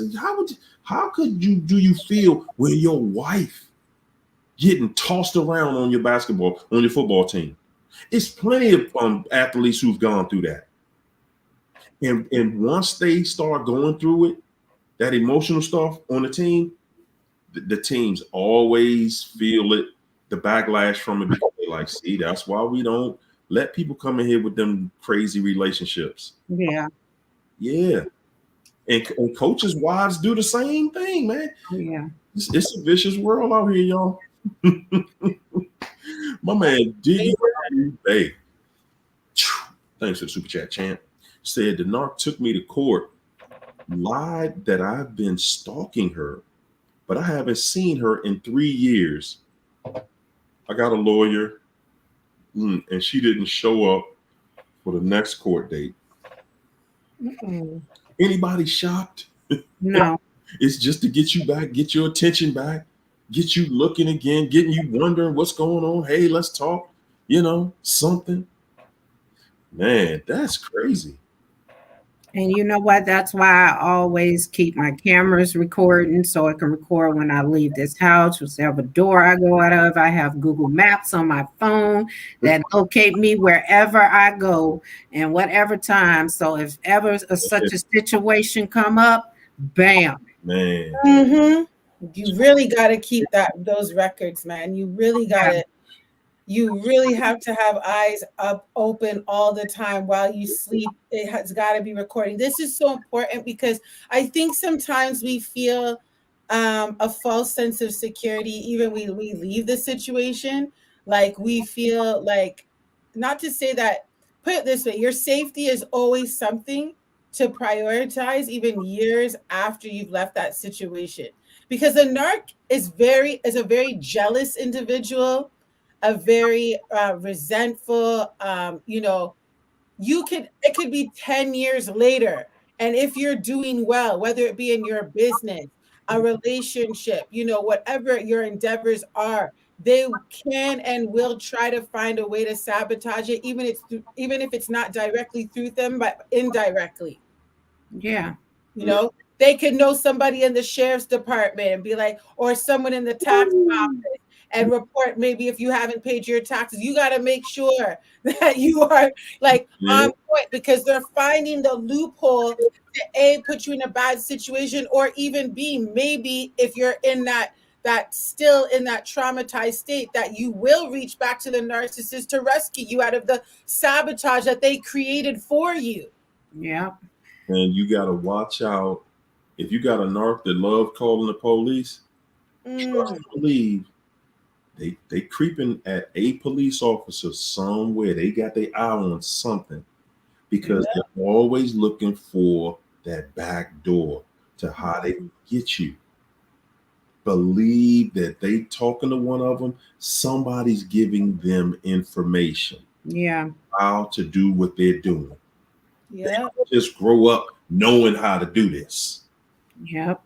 And it's sad because, like I said, these people have my social, they have everything. They have called and checked my student loans. They have called the IRS. They have called lots of things to check information on me. And unfortunately, I can't get my name, and everything changed until this court hearing is done. And so I was told by Social Security, I don't even have to change my number. All I have to do is change my name. So if they even try to match my name with that Social Security number, it wouldn't come up because that's not my name anymore. Okay. But I'm going to tell you. Yeah. I was with a slick narc that knew how to run that whole system. Whoo, man. Knew how to change one digit on her social. Good God. Boy, oh boy. And it just, oh my goodness, man. Yeah, man. I don't know how that's working out for her out there right now, but she knew how to do stuff like that. Wow. And crazy. That credit thing, guys, why do y'all think they live in such a secret life? We be thinking that their big secret is just who they cheating with. Oh, no. They running your credit. Yep. They got you co-signed. They using you to make purchases. Oh, yeah. They can use your income to purchase another home. When y'all break up, because you don't even know about it.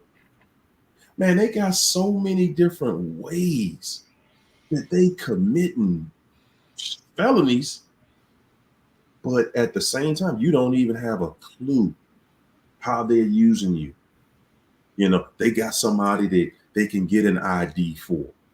to sign off for you. You start running background checks and you start checking paperwork on different addresses and see your name come up, and you like, whoa, how did my name come up over here? Yeah. Oh my gosh, it's crazy. Criminal, man. Don't find out the hard way. Man. It's gonna take you a long time to prove that wasn't me, because everybody's going, first thing they're gonna say is that wasn't me. I ain't never did this. I never lived there. I never was out there. And they gonna say, yeah, sure it wasn't. You was here to do this and you signed that. And no, I didn't. These people out here now, the fraud level, really everybody out here now just protecting themselves against fraud, straight up. Because these jokers are out here, man, when they get your social, that's why it's just so important, guys. Once you see the signs, man, trust us, man. We telling y'all from experience, these people, or if you can call them people, I don't know what we can call them for real. Man, it ain't gonna end well. The longer you stay in it, it ain't gonna end well. Deidre Jones, thanks for the super chat. Deidre said, man, all three of y'all reading my life's book right now. And ours too. That's how we know. Okay. Granny at 5, thanks for the super chat. Granny at 5 said, the narc has the mental capacity of a gnat. A gnat. Love recycled dumpster juice. That is nasty. That's the nastiest of the nasty. I think that might be nastier than the crack ball. Whew. Right. I sold my wedding band. Wow. On the altar to break the demonic contact. Wow. Next, I'm filing for a divorce. Good gracious. Narcs have fragmented souls with no empathy. They never had none. Never had none, never will, never pick none up. That's who they are. That's what they do. You got to do something, man. You out here doing stuff to try to get married to one, and we be so excited. Mm-hmm. I never would have thought I was getting. When we met, I would have never thought that we was getting married, baby. And here we go. And you just giving this, and even on your wedding day, you giving this person a chance for real. You like, wrong with it. I think they might get it together. They're gonna do right. Yeah, you're still not sure, but now you're so far in, you can't back out. You got people, but you are. I don't know anybody. I want to know if anybody felt confident at that altar. I don't think anybody. The voice is there. Let me tell you, when we went to go get the marriage license, man, no judgment on this, y'all. All right, don't judge me. Don't judge me. We went to get the marriage license. The dude in front of us, he was getting a divorce. We listening to him, and she said, "Wow, that guy, he's getting a divorce. I could never see us doing that." All right, this the part, y'all. This the part.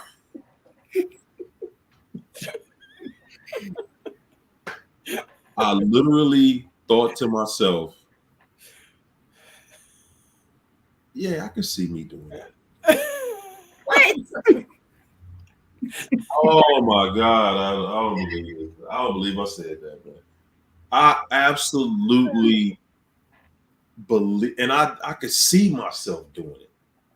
Because it was crazy when we was before we got married. It was crazy then. I could see it happening. What would you have done if dude would have turned and looked at you and said, "Don't do it, man"? I would have still did. I would have exactly. You should just said I'd already committed to it at that point, and And the thing about me that I realize about so many of us is we aren't destroyers. Yeah. We don't know how to tear that thing down. Like, whoa, this ain't good for me. I'm not tearing this down. And it's hard enough for half of us to say no. So then everything's happening in real time. I think that's the whole thing. Like a narcissist is just like they're chaos. There's no 0 to 100. They're on 100 chaos all the time. Yeah. Whereas, for many of us, we're like assessing the situation. We're consulting somebody. Like, you know what I mean? Like we're trying to process some things. And before you know it, it's like the ball's turning, you're everything is moving faster than your ability to process what's happening. And I feel like the other thing is, like you said, there's a level of moral integrity. Like when you from up until this point, you've been a person, hopefully, that has tried to be a person of your word, tried to like make commitments and be sure about it. So now you're like, this is maybe the one major time that you're like, okay, you know what? I got to follow through, because you're not trusting yourself. That's the point. You're not trusting that intuitiveness. You're not trusting it because maybe on the outside things could be measuring up, because we always talk about like the red flags, and I get it. There are red flags, but there are narcissists out here that are layered with psychopathy, sociopathy, and things like this. And you might feel it in your spirit. This is why you have to be acquainted with your spirit, because you might not get a red flag on the outside. You might have your own family endorsing the narc. Oh, yeah. You might have your mama saying, no, like, he's amazing. And because you don't have that confidence, the voices even of those that you esteem greater than yourself, whether it be a mentor, whether it be a family member, your mom, your voice also gets silenced through that affirmation of others. But you know what? I had the biggest red flag, and don't y'all judge me. I just put that out there. I definitely ain't no judgment on this side. You better not. So my biggest red flag was one night he and I decided we were going to take a walk, but we wasn't going to drive to go get something to eat because my sister stayed by some restaurants. So we decided to take a walk that nice summer night to go get something to eat. So we're walking back to the car because all the restaurants was closed. So now we got to drive. I'm on the phone with my sister in front of her house telling her, hey, we're going to drive.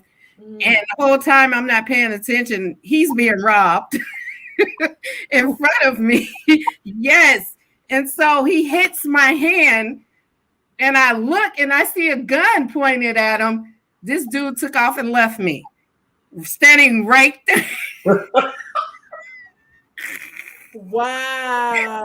This dude, he ran so fast, he fell in the grass and ran through my sister's driveway and ran into my sister's house without me. My sister came outside like, the hell with that. Where is my sister? She came looking for me and he ran. Oh, boy. My sister told her I was out there. Mayday red flag. Listen, the dude was so mad that as I'm looking at him, he's doing this like he wanted to shoot him for leaving me. Oh my God. Yeah. That, at the end of the day. That's a serious. That's a banner. That's like. We said, we put our fingers up first and said, no judgment. No judgment. That's it's funny now. Exactly. Yeah, that was funny. That was funny. I ain't lying. Yes, oh God. He was like, okay, I'm out. You fight him. I ain't fighting him. He didn't grab me. He didn't say, come on. He just hit my hand and took off. He just took off. Woo. Oh my goodness. Oh, cowards at the end of the day. Cowards, baby. Cowards. Just to say that, hey man, it's a real world. Yeah. And like Alicia was saying, you're not listening to that voice inside of us. We just focused on, okay, I'm gonna be about my word. That's our position. Our position in the relationship is the one who keeps their word. And guys, once a narc has you in that cycle, man, they gonna run all kinds of craziness on you from now on. Yeah. Whew. Good session tonight, y'all. That was a good one. We're gonna have to do this on Fridays all the time. Yeah. Yeah, y'all had do it y'all way. There you go. We're gonna do it y'all way. What y'all gonna leave them with tonight, ladies? What y'all gonna leave them with? I know we about to get to the overflow. So what y'all gonna leave them with tonight, man?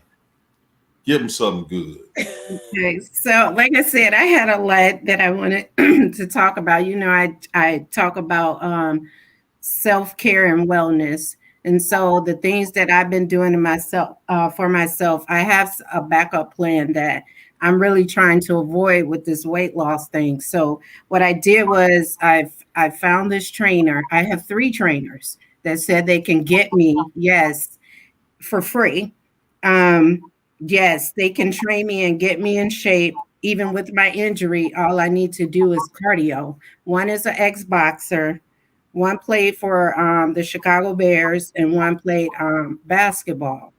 And they're going to train me so that I can get in shape and get myself together. And they're also working with my boys too, so they can, yes, get themselves together. So I've been working on that to try to do it the natural way versus how I want to do it. And so, you know, that made me do a lot of thinking that, you know, when I said I didn't want to date, I realized it's because I want to give that next person the best of me, but I feel like I want to give it to myself, give the best of me to myself first before I could give it to somebody else. Yay! We win. Yes. Amen to that. Well, this is you know what, I love to hear that, because at the end of the day, China, and for all of us online as well, it's us that we're looking at in the mirror every single day. If everything else on the outside is even okay and you're not okay, you can't even appreciate it. You can't even see, you can't even maintain and receive everything that God has. But everything that will ever be great is already in you and in all of us, right? So when we focus on us and we focus on, you know, just being the best version of ourselves, the world just becomes a totally different place. Some of us want to escape, but most of us have to find a way to, instead of escaping outway, coming inwards and doing whatever we need to do to love ourselves so that we can really live a fruitful life out here. Yeah. Man, I'm just like Lizzie in here. Lizzie got, y'all, congratulations, Lizzie. Lizzie down 30 pounds and 8 Congrats. sugar or processed food. So I just crossed the 20-pound mark. Yay! Y'all want to know what it feel like? I'm hungry. Man, you know, just one thing that I'm learning about, and I'm actually documenting it. I think I'm gonna do a different channel with that, because man, weight loss. Getting in shape and staying in shape. That ain't nothing to just that you just gonna wake up to tomorrow and boom, I'm in shape. No, it take time to get out of shape. It's gonna take time. And one of the hardest things I was facing was the fact that when you do something in short term, like a fast, and I would lose a lot of weight. I'm like, oh, I did a 7-day fast and lost 10 pounds. And I'm like, oh man, I'm winning now. Yeah. And I did not think, nah, bro, you got to eat again. Yeah. It's sitting right here for you. And you can see it. It's just like dealing with the devil. Plenty of choices out here, and all of them bad. Yeah. They look good. They look good, but all of them bad. They fast, processed. Man, and I'm gonna tell you, I've tried that everything on TV. They be saying, you ain't got to do this, you ain't got to do that. You do this, you ain't got to do that. You can't escape. You got to do the work. They lying. I'm spilling the tea on my other videos, man, I'm about to spill the tea because I'm documenting it every day how I lost, what I ate. You're gonna know exactly what I ate, exactly what I did at the gym, you know, everything. And guys, anybody telling you that you can still eat what you want and lose the weight, man, I'm telling you now, don't find out the hard way. To you. Because you're not even gonna want to work out if you eating the wrong foods. It's certain foods you gotta eat. And I think that's an individual call for everybody. There's certain foods that you have to eat though that are foods that are gonna make you feel lighter. Like when you eat it, you can still be full, but you're not just gorging yourself. You know? And I've tried everything out here. Okay, I've tried it all. And it's a mindset, man. Yeah. It is a mindset. Your mind got to be made. It's just like leaving a narcissist, man. Got to be made up that this is it every single day. That I am going to get myself to this place, and I don't care how much it hurt. I don't care how much I got to sacrifice. I don't care what I got to do. But this life changes now. That's that. If you don't have that mindset, man, wait till you get it, because all you're gonna do is be up and down, up and down, up and down. And that's just going to really, when you up and down, your weight really steadily going up, because you're gonna go down, but you're not gonna go down back to where you were. Yeah. You know, you're gonna gain 5, then lose 2, 3, lose 1. You got to get, I mean, everything that I'm noticing, that I'm learning at this stage in life is, it's like as you gain wisdom, the physical just starts to leave you, man.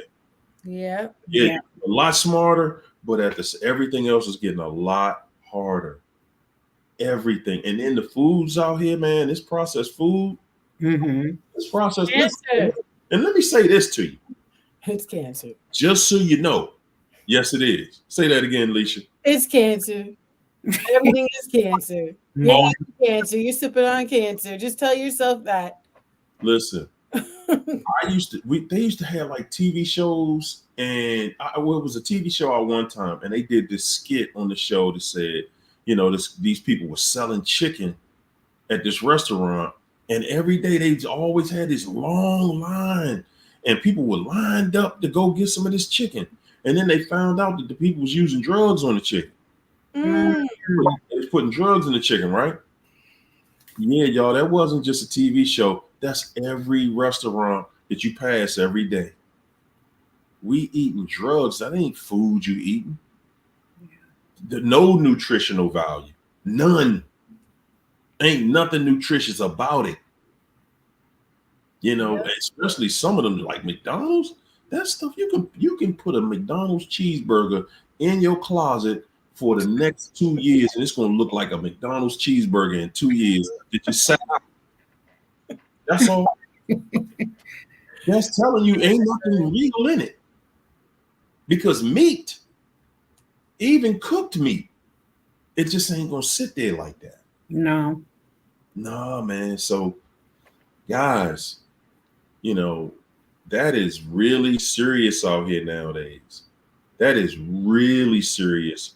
The foods that we eat, man, it is detrimental to your health out here now. And you got to figure out which food. Like my doctor told me, he was like, hey, man, just eat foods with one ingredient. That's the kind of food you want to search for. Yeah. And with one ingredient in it. My doctor told me, he said, if your grandma can't pronounce it, don't eat it. I heard if it's in a box, don't eat it. If it ain't coming from the ground and it ain't coming from the farm, then don't eat it. There you go. A box. There you go, man. So, hey guys, that was incredible hanging out with y'all. Woo, man. Wow. Like thanks for the super chat. She said, never seen a man with a stern face while engaging. You talking about you? You talking about me. It happens, you know. Every now and then it happens. Hey, y'all. Again, man, great night hanging out with y'all, man. I hope everybody just feels that energy. You know, you get to walk away from, you know, a session and you feel the energy of the session. Now, my girl, Leisha, about to get busy on her channel, and she about to bring y'all in there for the overflow. You know, guys. Sometimes you need somebody to help pray you through that. Oh yeah. Sometimes you need that, and when you don't know somebody, that can do that with you, and you lost. You just out here just trying to figure it out, and you like, man, my soul is saying something to me, but I can't quite put it together because you can't go to one of these mega churches. That's too big for the pastor to just be able to pray for everybody. It ain't happening. Yeah. Miss Breezy man, that's all she like to do. She want to pray all the time. Well, let me tell you, like, prayer. Thank you, Hario. But prayer actually really does work, okay, guys? And listen, the more we have, the more powerful it is, because the Bible says where 2 or 3 are gathered in his name, like we're doing right now. Okay, he's in the midst. So somebody might feel detached, disconnected to God, but I'm telling you, when you come together with people who really have the faith to like walk you through this, to pray with you, to have the faith for you at times. Sometimes you can be so down. You need somebody to believe in you when you can't believe in yourself. That's right. Let's keep it real. Everybody's had those times where it's like, you know, you need that voice, you need that push. And that's what I've been commissioned to do. And I want to thank you guys. And I want you guys to be proud of yourselves for showing up to Hario's channel every night, for showing up to my channel as much as you can, because guys, you are being strengthened. It might not always look like it, but I am telling you, if you look back over the last 3 months, the last 6 months, the last year, yes, indeed, you cannot tell me that you have not grown through this. So let's grow together. Come on my channel. I try to put stuff in the chat. It doesn't come up. Hario, I don't know what that is. I think that's something that YouTube is doing now. Maybe YouTube is, but guys, I'll just look up Alicia Breeze. You see it right here, Alicia Breeze. There you go. Not hard. Just remember that. Type it in YouTube. You'll find me. Type it in. I go to aliciabreeze.com. Whatever you got to do. But I'm telling you guys, we're gonna go on the overflow. We're gonna pray. We're gonna see what God does. We just give it to God, man. Sometimes you can't figure it out. You can't control it. You give it to God and let Him inspire you into the next phase of your healing. Can I ask you for a prayer request? Because I can't make it over tonight. I can't announce my moves, but my daughter, she just got out of the toxic relationship and her health was failing. She's pregnant. She's due at the end of the month, and she's finally got back here where, you know, I'm getting her to the doctor. She's getting tested for a lot of stuff because she was told that when she give birth to her baby, she may die. So we're trying, and she's due on the 30th. So we're trying to figure all this out and see what's wrong with her. She wasn't getting the care she was needing because the boyfriend was keeping her away from the doctor and all this type of stuff. Just so much going on. I've been ripping and running and busy and, you know, just trying to make sure that she's going to be okay and my grandbaby is going to be okay and stuff like that. So I'm just asking because I can't make it over to your channel tonight because I have stuff I have to do, but I'm just asking for this prayer for my daughter. Well, listen, with everyone here right now, let's just stretch forth our hands right now to China. Father, in the name of Jesus Christ, we thank you, oh God, that you are in total control, that you are a healer tonight. We thank you that you said that every child is a heritage unto the Lord. So we declare that China's daughter womb is blessed, Lord God. We know the circumstances, and you know the circumstances greater than her own mother does. But Father, we pray tonight that you would stretch forth your healing hands to that womb, that you would minister to that baby, cover that baby from the crown of their head to the soles of their feet, and the mother, Lord, in the name of Jesus Christ. Father, we're praying, oh God, that she would come out victorious. We come against the lies of Satan tonight. Father, she shall live and she shall not die, and she shall declare the works of her God. Father, we're praying that you be glorified in the midst of such negative reports, oh God. You are the ultimate healer. You are the ultimate doctor. You are the physician in the sick room. You are a present help in a time of trouble, and we're calling upon you right now. We pray that your glory just break out in their lives. We saturate her with your presence right now, Father. Heal her mind. Give her peace in the storm, Lord God. Give her the words of life to speak over her situation and declare that she shall live and she shall rejoice in the days to come. In Jesus' name we pray. Amen. We should know something tomorrow. They had to get her an emergency appointment on a Saturday so she can get in there and they can see what's going on. So yeah. It is well. There's time. Yeah. And God is on it. And even though the situation is happening, stay strong and girded and rooted in the victory that's already in your midst. Just believe it and agree with God today. And I agree with God with you. Yeah. Thank you. Thank you. Hello. Well, on that note, y'all, she just getting warmed up. Yeah. Getting warmed up over there. So, hey, Alicia, send it, text it to me, and I'll see if I can put it in there.